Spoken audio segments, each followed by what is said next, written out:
नाज़रीन, सिंधड़ी में deputy director live staff doctor Hakim Ali जलबाणी जूं मीडिया सां ॻाल्हियूं। अचो त ॾेखारियूं था यूसुफ दर्स जी हिन रिपोर्ट में। Doctor Hakim Ali Jalbani, press secretary of Pakistan veterinary medical association Sindh zone. जीअं त ॿ टे ॾींहं सोशल मीडिया ते असां ॾिसूं पिया था, PVA में सिंध ज़ोन जी सॼी ॾिसे पई थी त डॉक्टर नज़ीर अहमद कलोड़े जे खिलाफ़ प्रोपेगेंडा कई थी वञे।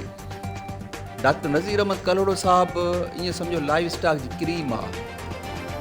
असांजे लाइव स्टॉक जी क्रीम जे ख़िलाफ़ जेकॾहिं ग़लति प्रोपेगेंडा कई वञे, जेकॾहिं उनखे ग़लति लफ़्ज़नि में यादि कयो वञे, ग़लति लफ़्ज़ जेकॾहिं उन लाइ इस्तेमालु कया वञनि त कतई बि PVA में सिंध ज़ोन इहा शइ बर्दाश्त न कंदी। जेकॾहिं कंहिं वटि सबूत आहिनि हिन जे ख़िलाफ़ त उहे खणी अचनि।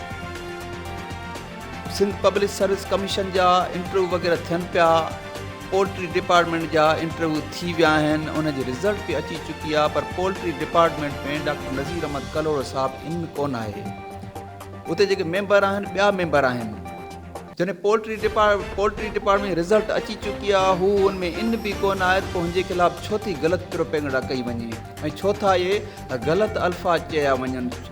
ऐं असां उन्हनि खे चेतावनी ॾियणु चाहियूं था त डॉक्टर नज़ीर अहमद कलोड़ो साहिब जे ख़िलाफ़ या ग़लति प्रोपेगेंडा न कई वञे, माना PVA में अॻिते बि PVA में सिंध ज़ोन अॻिते बि को रस्तो यूज़ कंदी। छो त हिन हमेशह लाइव स्टॉक डिपार्टमेंट जी ख़िदमत कई आहे। हर जॻह ते, हर मोड़ ते, हर टाइम ही हाज़ुर आहे लाइव स्टॉक डिपार्टमेंट लाइ।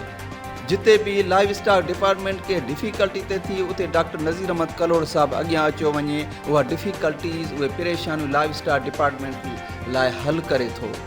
ईअं सम्झो त हीउ वॾो साइंटिस्ट आहे। अहिड़ा क्रीम माण्हू कंहिं डिपार्टमेंट में हूंदा आहिनि। अहिड़े क्रीम माण्हू जी, अहिड़े टैलेंटेड माण्हू जी, अहिड़े एजुकेटेड माण्हू जी, अहिड़े साइंटिस्ट माण्हू जी जेकॾहिं उन्हनि ख़िलाफ़ जेकॾहिं का बि ग़लति प्रोपेगेंडा कई वई त कतई बि PVA में बर्दाश्त न कंदी। ऐं असां उनखे चेतावनी ॾियणु चाहियूं था त इहा ग़लति प्रोपेगेंडा बंदि कई वञे। महिरबानी।